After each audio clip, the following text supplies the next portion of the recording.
Sir, आज अत्यंत महत्त्वाची एक भूमिका तुम्ही मांडली असल्याची माहिती मिळते। नेमकी तुमची या सगळ्या संदर्भात भूमिका काय होती आणि एकूण महाराष्ट्रातला हा जो जातीय विखारीपणा कसा संपेल, सरकारने कसा तो प्रयत्न हाताळला पाहिजे? एक पहिल्यांदा आपण इश्यू काय आहे तो असताना समजावून घेऊ।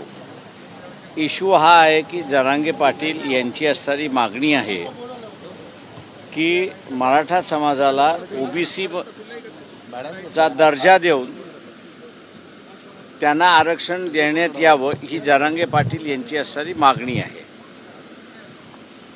या मागणीच्या संदर्भातली आज बैठक बोलवण्यात आली होती, पण दुर्दैवाने NCP, शरद पवार ग्रुप, काँग्रेस आणि उद्धव ठाकरेंचा ग्रुप जो आहे तो आज गैरहजर होता आणि इतर पक्ष जे होते त्यांनी असणारा त्या ठिकाणी उपस्थित राहून आपली असणारी भूमिका त्या ठिकाणी मांडत असताना मी एवढंच म्हणालो की गावागावामध्ये दोन तट पडलेले आहेत। एक मराठा समाजाचा तट पडला आहे आणि दुसरा ओबीसीचा तट पडलेला आहे। म्हटलं 1977 हे पुन्हा विजिट होऊ नये याची असणारी दक्षता आपण सगळ्यांनी त्या ठिकाणी घेतली पाहिजे आणि या दृष्टीने त्या बैठकीमध्ये ओबीसी बरोबर SC ST ला जे जोडण्यात आलेलं आहे त्याच्या जोडण्याच्या कायदेशीर अडचणी ज्या आहेत त्या ठिकाणी असणारा मांडण्यात आला आणि SC ST ला ह्या असणाऱ्या GR मधनं वगळा अशी असणारी मागणी आम्ही त्या ठिकाणी केलेली आहे। त्या बैठकीमध्ये आता असणारं अनिर्णित झालेलं आहे।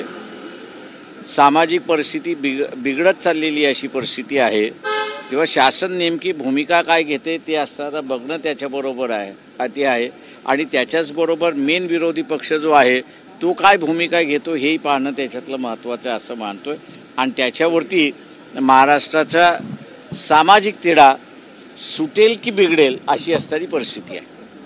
उपमुख्यमंत्र्यांनी बोलताना असं म्हटलं की सर्व राजकीय पक्षांची काय भूमिका असावी आरक्षणासंदर्भात हे लेखी लिहून देण्याची मागणी जी आहे ती तुम्ही केलेली आहे। हो, मी काय का शेवटी